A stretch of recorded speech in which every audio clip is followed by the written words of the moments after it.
Guys, welcome back to our channel. তো কতদিন পর একসাথে ইন্ট্রো দিলাম, মানে ভালোই লাগছে। হ্যাঁ বাবু বাবু তুই কেন করছিস? ব্লগই করবো দিদি রন্দা। হ্যাঁ তোমাদের অনেক বড় ফ্যান, তোমাদের সব ভিডিও দেখি। Thank you.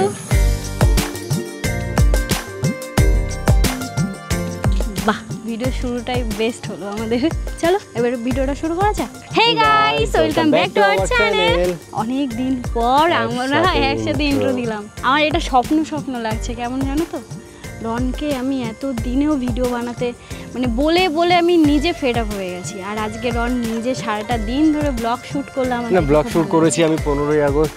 আমি বলেছিলাম নিজের মধ্যে কিছু চেঞ্জেস আনবো, তো তারপর প্রীতি বললো যে ব্লগটা শুরু করো। একটুখানি করেছিলাম, তারপরে আর কাজবাজের মধ্যে সেরকমভাবে শুরু করতে পারিনি, তাই ঠিক করলাম যে আজকে দিয়েই আমরা ভালোভাবে ব্লগটা শুরু করি। তো চলো এখন আমরা সবার প্রথমে চলে যাবো সেই 15ই আগস্টে।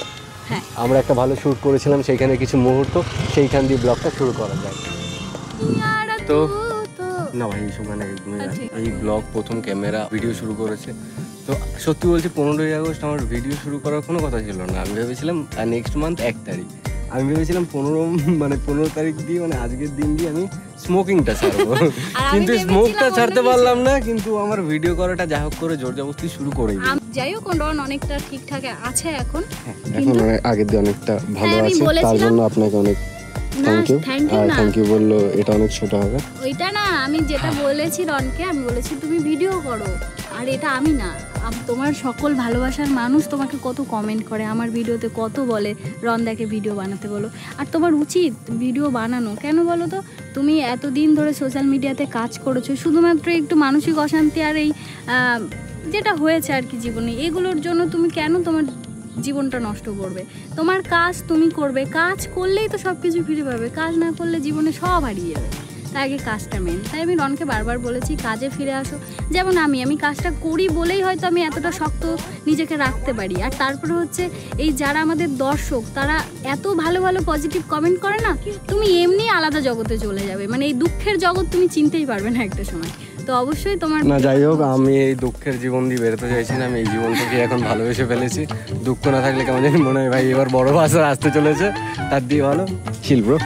চলো এবার শ্যুটটা কন্টিনিউ করি। এবার আমি তোমাদেরকে একটা কথা বলি। আজ হলো 15ই আগস্ট। আমি সকাল থেকে ভাবছিলাম যে রন আজকে হয়তো ব্লগ শুরু করবে বা ভিডিও। এবার কালকে রাত্রে যখন বললাম কালকে থেকে ভিডিও বানাবে, তো বলছে আমি তো ভিডিও নিয়ে ভাবিও নি, আমি তো স্মোকিং ছাড়ার কথা বলেছিলাম। আর আমি এরকম বললে হবে না, কারণ আমি ওকে অনেক দিন আগে থেকে বলেছি তুমি কাজ শুরু করো। আর তারপরে বলতে কি, এই ভিডিওটা হচ্ছে শুধুমাত্র আমি এই লাইনে ওকে আনতে চাইছি শুধুমাত্র মন ভালো থাকার জন্য, যাতে ও এই ভিডিওর মধ্যে থাকলে কি সত্যি মন ভালো থাকে। না গাইস, মন ভালো করার জন্য আমি পাহাড়ে যাচ্ছি, তাও আবার অনেকটা টাইমের জন্য। এটা ঠিক করেছি, দেখি এই স্বপ্নটা কত তাড়াতাড়ি পূরণ করতে পারি। হ্যাঁ এদিকে এসো, দাঁড়াও তুমি নিয়ে নিচ্ছ কেন? আমার আমি কথা কি শেষ বলছি, হয়নি তো। শুটটা কমপ্লিট করলাম, লাইটটা গেলি অসুবিধা হয়ে যাবে। আমার কিছু কথা আছে, আমরা বসে বলবো, আগে এইটা আমাদের কাজ। আজকের দিনটা মানে এরকম একটা ভালো শুট করবো আমরা ভাবিনি, আর ডিলে করতে করতে আজকের দিনটা ঠিক হয়ে গেল নাকি? আর কপালে আজকের দিনটাই আমরা বৃষ্টিটা পেলাম। না, বৃষ্টি আমরা যদিও চেয়েছিলাম, আজকে পুরো মানে অ্যাটমসফিয়ারটা, এনভায়রনমেন্টটাই পুরো আলাদা হয়ে গেছে। বলতে আমরা একটা অন্য শুট প্ল্যান করে বেরিয়েছি, মাঝ রাস্তা থেকে ওয়েদার চেঞ্জ হয়েছে, আমরাও চেঞ্জ হয়েছি। দিদি বলো, তোমরাও বলো একটু রনকে, রন যদি ভিডিওতে আসে কত ভালো হবে না? একদম। কেন তুমি তোমার আজকের ওয়েদারটার এনভায়রনমেন্ট, ইন্ডিপেন্ডেন্স ডে সবকিছু নিয়ে আজকে তোমার স্টার্ট করার একদম বেস্ট ডে ব্লগ আজকে দিয়ে শুরু হবে। আচ্ছা, দুর্গাপুর এসে কেমন লাগছে আগে বলো? হেভি লাগছে। মেইনলি এই জায়গাটা আসার পর তো ভাই ফিদা হয়ে গেছে। আমার বৃষ্টি যখন পড়ছিল কেমন একটা দার্জিলিং একটা ফিল পাচ্ছিলাম, বৃষ্টিটা যখন হচ্ছিল। দার্জিলিং ফিল পাচ্ছিলাম বলতে ওই দীঘার একটা এরকম বাগান টাইপের আছে। হ্যাঁ হ্যাঁ হ্যাঁ হ্যাঁ হ্যাঁ।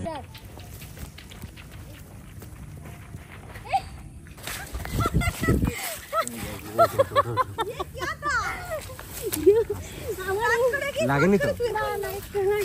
আমার বর তো চিন্তা করছে আমার ঠান্ডা না লাগে, তাই পড়ে যাওয়ার চিন্তা নেই, ঠান্ডা দুটোই আছে আমার।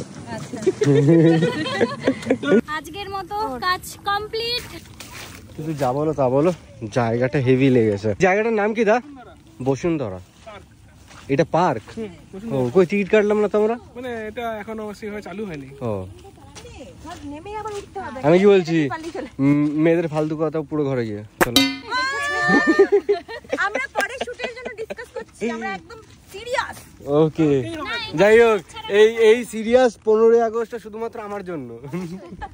আর রনকে অনেক অনেক থ্যাংক ইউ, যেটা আমি আজ জীবনেও বললে শেষ হবে না, কারণ আজকের এই প্রীতি শুধুমাত্র রনের জন্য। আরে দাঁড়া, না না না না না না না, অন্য টপিক। চ হ্যাঁ, আজকে প্রীতি শুধুমাত্র প্রীতির জন্য।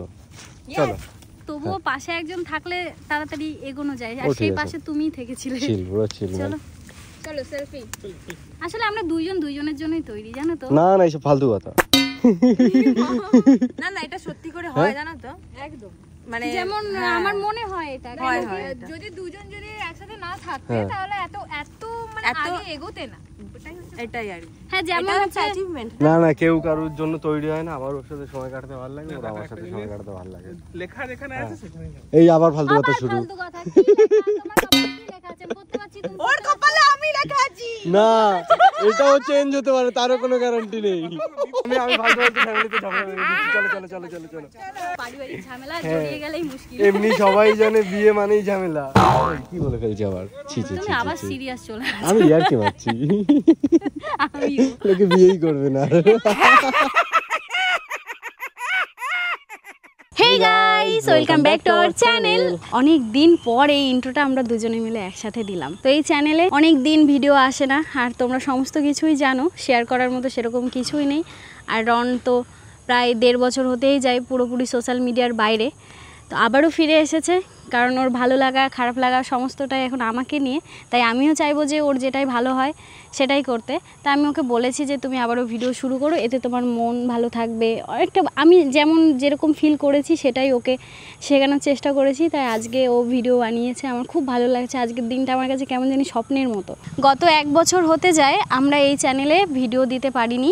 আমি তোমাদের অনেক দিন আগেই বলে দিয়েছিলাম এই চ্যানেলটা আমার কাছে আর নেই। আমার চ্যানেল, তারপরে আমার ইনস্টাগ্রাম আইডি সমস্ত কিছুই হ্যাক হয়ে গেছিলো। তো আলুদি আর বঙ্গাইদার হেল্পে আমি ইনস্টাগ্রামটা ফেরত পেয়েছি, আর ইউটিউবটাও আমি পেয়ে গেছি। এবার বিষয় হচ্ছে, আমার তো নিজস্ব একটা ইউটিউব চ্যানেল আমি করেই নিয়েছি, যেখানে এখন 2,20,000 পরিবার হয়ে গেছে। তো আমি চাইছি না আর সেই জায়গাটা ছাড়তে, কারণ এরকম বারবার খালি চেঞ্জেস করতে থাকলে পরে অসুবিধা হবে।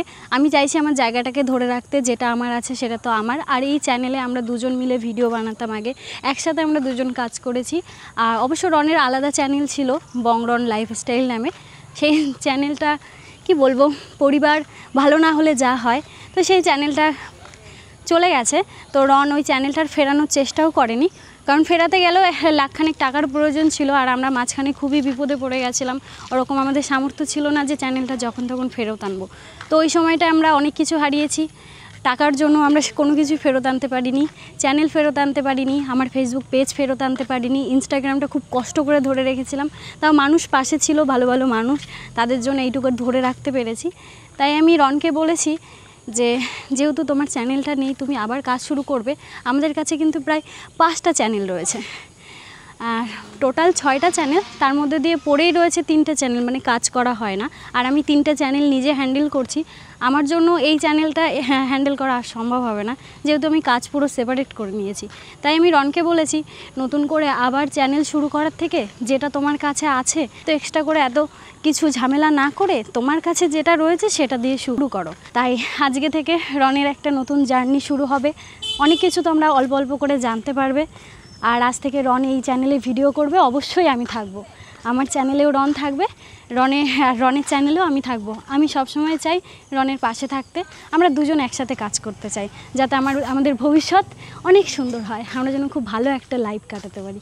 ব্যাস এতটাই। তো এইভাবে আমার বক্তব্য শেষ করলুম, এবার যার ব্লগ তার হাতে দিয়ে দিলুম। চলো, তো দেখা যাক ও কতটা ভালো কাজ করে। হতে পারে প্রথম কাজগুলো হতে পারে অতটা ও ভালো দিতে পারছে না, কারণ 1.5 বছর ভিডিও অফ ছিল, ভিডিওতে কথা বলা, তারপরে এডিটিং সমস্ত কিছুই একটুখানি এলোমেলো হয়ে যায়, কিন্তু বেশি তো ক্যামেরার সামনে কথা বলাটা তোতলে যায়। তো যাই হোক, আস্তে আস্তে সব ঠিক হবে, সুন্দর সুন্দর ব্লগ আমরাও দেখতে পাবো। আমি চাইবো তোমরা আমাকে যেভাবে ভালোবাসো, অবশ্যই তোমরা রনকে আরও দ্বিগুণ বেশি ভালোবাসো, যাতে রন আরও অনেক দূরে এগিয়ে যেতে পারে। রনের জন্য যেমন এই পৃথিমণ্ডল তৈরি হয়েছে, আমি চাই এই পৃথিবীর জন্য যেন বংরন একটা জায়গায় পৌঁছে যায়। কি ভালো লাগছে জানো তো আজকে আমার। শুনেও শান্তি পাচ্ছি। চলো এবার তোমরা ব্লগটা এরকম দেখো, এরকম ঠিক আছে? যদি মানে যাদের পিছনে একটু একটু দিয়েছি তারাও যদি একটু একটু করে রিটার্ন দিত, ভাই আমার আর খুশি শেষ থাকতো ভুল না। ছিল কারোর থেকে আশা করা, বাদ দাও। এবার চলো ব্লগটা তোমরা দেখো। প্রীতি, বিগ ফ্যান। আমার AC আপনার দরকার। আপনার আপনার আপনার কি এসি দরকার? আপনার সম্বন্ধে একটু জানতে চাই, যদি কিছু বলেন। কি এই কি আপনি জানতে চাও? যে লোকের সম্বন্ধে জেনে এত কোনো এত লাভ এত আছে? বাস খাওয়ার পরেও এত হাসি খুশি কিভাবে ঘুরে বেড়ান? এই যে আপনি বুঝতে পেরেছেন যে আমার জীবনেও বাসের অভাব নেই, এতেই আমি সন্তুষ্ট। এই খুশিতেই আমি এটার জবাব দিতে চাই। আমি জীবনে সন্তুষ্ট কেন বলো তো? দুঃখটা লোককে জানিও সেই দুঃখর কোনো দুঃখ নাই। তাই আমি নিজের মতো করে হ্যাপি থাকতে ভালোবাসি। কি আছে জীবনে? দুঃখটাও নিজের থেকেই হচ্ছে, খুশিটাও নিজের থেকে হচ্ছে, তাহলে খুশিটাই হোক। তাই আমি সবসময় হাসি, কেউ কিছু বললে ওটা গায়ে লাগাই না, মাথায় নিই না, কেউ কিছু বললে পরোয়া করি না। আমি আমার জীবনে সিরিয়াস না। এবার আমি বলতে চাই, জ্ঞান দেওয়ার সময় এরকম আপনার মতো অনেকেই জ্ঞান দিয়ে দেয়, কিন্তু আপনি এটা নিজের লাইফে কতটা প্রভাবিত করতে পারছেন? আমি যতদূর শুনি যে আপনি রেগে গেলে আপনার বড়ের উপর টর্চার করেন, ঠিক আছে না? দাদা, আপনি তো বাড়ির খবর নিয়ে এসেছেন। এইসব ভুলভাল কথা, এইসব ভুলভাল কথা। তারপরে আবার 2-4 মিনিট পরে গিয়ে বলেন যে আমার ভুল হয়ে গেছে, আমি একটুখানি নিজেকে কন্ট্রোল করতে পারছি না। এই যে আপনি একটু আগে 2 মিনিট ধরে জ্ঞান দিলেন, এটা আপনি নিজের লাইফে কেন ট্রাই করেন না? দাদা দেখুন, দাদাকে বলছি, দেখ এটা গাইজদের বলছি, ঠিক আছে? প্রশ্নটা কি ছিল? যে আপনি একটু আগে যে জ্ঞানটা দিলেন, হ্যাঁ। সেটা আপনি নিজের লাইফে কেন ফলান না? তুমি যা হাড়ির খবর নিয়েছো সবই ভুলভাল কথা। আমি ওরকম ধরনের না। ব্যাপার হচ্ছে দেখো, মেন্টালিটি ম্যাচ করে না। আমার বর একরকম, আমি একরকম, কিন্তু বিষয়টা কি বলো তো, মানিয়ে নিতে হয় সবাইকে, কেউ পারফেক্ট হয় না। তাই আমি মানিয়ে নিয়েছি, কই মারি না তো। এইসব ভুলভাল কথা কে বলেছে? এমনি চেঁচান ওর উপরে? না না না, চেঁচানোর কিছু নেই। দেখুন, বেটা ছেলে কথা না শুনলে একটুখানি চেঁচাতে হয়, না চেঁচালে তো জিনিসটা শুধরাবে না। এক বেটা মানুষ কয়বার বলবো এ বেটা?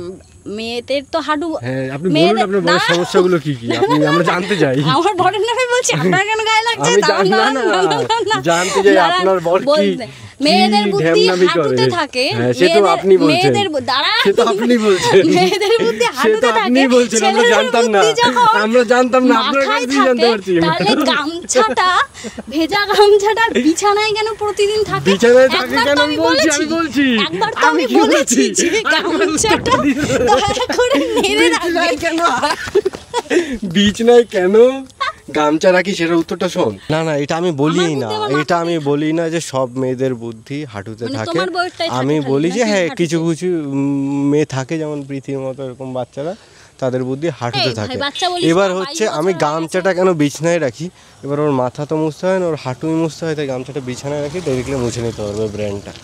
ক্লিয়ার? এই চ্যানেলে যদি স্ট্রাইক না মেরেছি, আমার নাম পৃথি মণ্ডল না। তুই আবার নিজে চ্যানেলে স্ট্রাইক মারবি? এইভাবেই সব জায়গায় ফাঁসিয়ে রেখেছে আমাকে, ঠিক এইভাবেই। তো যাই হোক, এরকম আমি বলবো গাইজ, তোমরা এরকম ফেসে থেকো না। আমরা ফেসে আছি তো কি হয়েছে, না, সম্পর্ক ঠিক আছে বদলে না? গেছে এক হ্যাঁ, পলকে, আমরা একটি বন্ধু। পলকে আমরা এখন বন্ধু। আমি আমারটা বুঝি, ও ওরটা বোঝে, আর আমি এখনো চেষ্টা করে যাচ্ছি যে ও জানি ওরটা আরও ভালোভাবে বোঝে। বুঝতে পারছিস তোরগুলো? তোর যা বুঝতে পারছি, এদের না বোঝাটাই ভালো ছিল, পাগল না হয়ে যাওয়া ভালো রে ছিল। আমি দর্শকের উদ্দেশ্যে লাস্ট একটা কথা বলতে চাই, সবার কাছে হাত জোর করে অনুরোধ, এই ব্লগ কেউ সিরিয়াস নেবেন না। আমরা ভালো বন্ধু, তাই যা ইচ্ছা, আরে পাগল যা ইচ্ছা তাই করছে, পাগলের ব্লগ এটা, ঠিক আছে? তুই তো আমি পাগল ওইটা দিসনি না নামটা? রন এর আগে নাম দেবো তাও ঠিক করে নেবে না। রন এর আগে বলেছিল ওর চ্যানেলের নাম হবে আমি পাগল, তো ও নিজেই পাগল, সত্যি কথা। তো পাগল যা ইচ্ছা তাই করতে পারে, আর ঠিক ব্লগেও যা ইচ্ছা তাই করছে, আর আমার সাথেও যা ইচ্ছা তাই করছে। আমিও ঠিক পৃথিবীর মতোই ভাবি, জীবন আর কতক্ষণ। তারপরে কিছু গল্প শুনে দেখলাম, একটা গল্প শুনে তো এমন মোটিভ হলাম যে আমার চিন্তাভাবনাই পাল্টে গেল, যে একজন অনেক চিন্তাভাবনা করেছে, এই করবে ওই করবে, তারপরে সে গিয়ে বাদাম ভিজিয়েছে, কিন্তু রাতে সে মারা গেছে। বাদামটা সকালবেলা খেতেও পারিনি, মানে রাতে বাদাম ভিজিয়েছে, সকালবেলায় খাওয়ার চান্স পাইনি। তাই আমি এরকমভাবে দিনগুলো কাটাচ্ছি, এক একটা মুহূর্ত আলাদাই, মিস করাই যাবে না। এই যে কী গো করছে একটু পরে শুনবো, কিন্তু আমি আগে আমারটা বলে নিই। এবার শোনো, নাহলে বিপদ আছে। হ্যাঁ বলো। হ্যাঁ,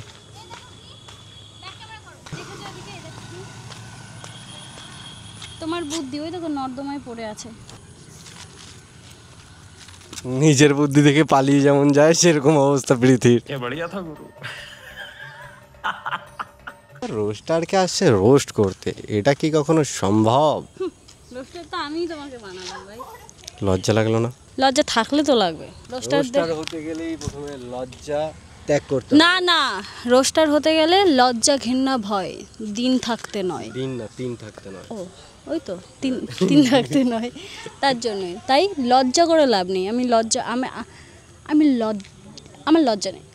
না না আছে। তোর কাছে আমি না হিন্দি শিখতে চাই, ফাঁসা মাত। প্লিজ। ইচ্ছা করে করছে, সব ইচ্ছা করে। আমরা এই ব্লগটা অনেক বড় হয়ে গেছে, আমি জানি না কতটা কি দিতে পারবো কি না। পরের ব্লগে আমরা পৃথিবীর কাছ দিয়ে হিন্দি শিখবো।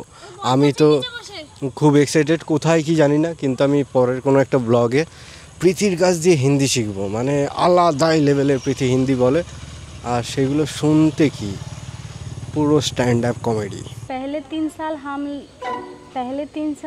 पहले 2 साल हम उसका बीवी था। पहले 2 साल हम उसके बीवी थी और वो मेरा हस्बैंड था। फिर हमारा ज़िंदगी बर्बाद हो गया।